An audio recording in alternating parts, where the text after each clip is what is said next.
So today we're talking with Linda Kay Klein. She's an author and a social activist in New York City with a beautiful newborn at home.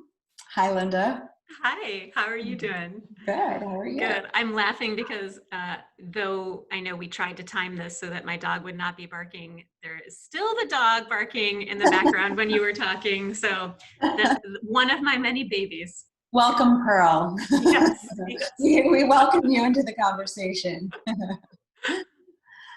So, Linda, tell us where you grew up and what the racial situation was like growing up for you.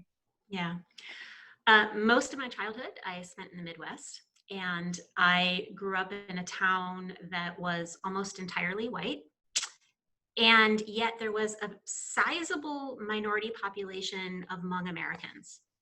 And I remember noticing, even growing up, that the Hmong Americans were very segregated in my town. They were physically segregated. They actually, had neighborhoods that were entirely made up of the Hmong American population. They were economically segregated. They were segregated at my school. They were segregated at church. This was 80s? Well, I was born in 78. And so, yeah, 80s, predominantly 80s, 90s. Yep.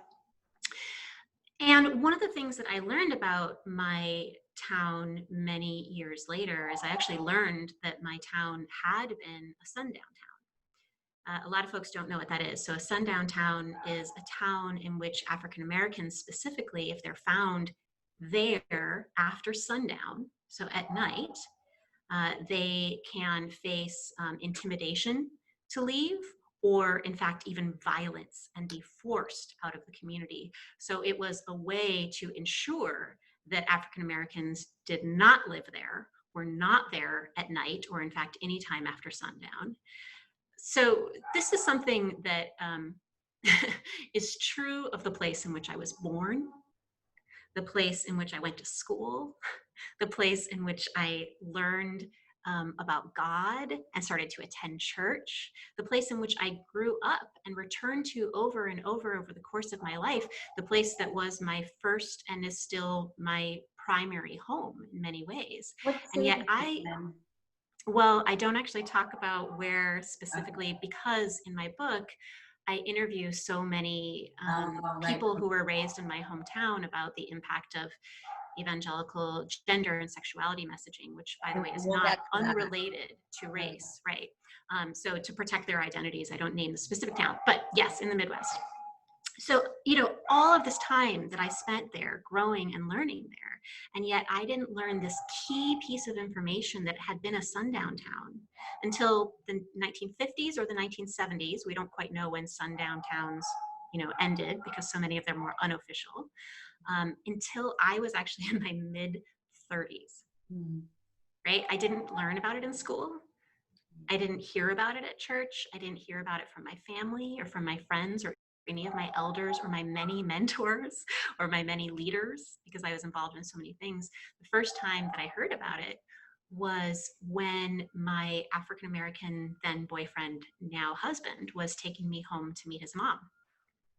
And his mom wanted to understand a little bit about me, as a white As woman moms who do. was, yeah, in a serious relationship with her son. So she looked up my town. And one of the things that she looked up was she looked to see if it was on the Sundown Town Registry and found that it was. And I remember when I came and was there in her home, I remember her telling me, your town, and in fact, the surrounding towns, the whole area, was a sundown town.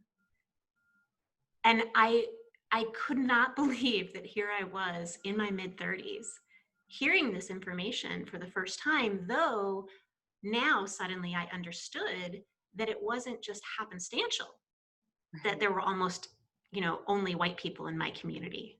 Right. It wasn't accidental. It was actually, something that was cultivated intentionally. And that my upbringing was very much impacted by this dark, shadowy, and yet practiced oftentimes in open daylight, Mm. practice. And so, how did you feel when your then boyfriend's mother told you this? How did you feel internally, and how did you react externally? What did you say to her? Yeah. I just remember not knowing what to say. I felt very ashamed that I didn't know the information, that she had to be the one to tell me. Mhm. I'd done, I thought, a lot of work to understand racism. And the next level of understanding racism is understanding our part in it as white people. Um, and not just systemically, the ways in which laws and so on and so forth impact these things, but personally.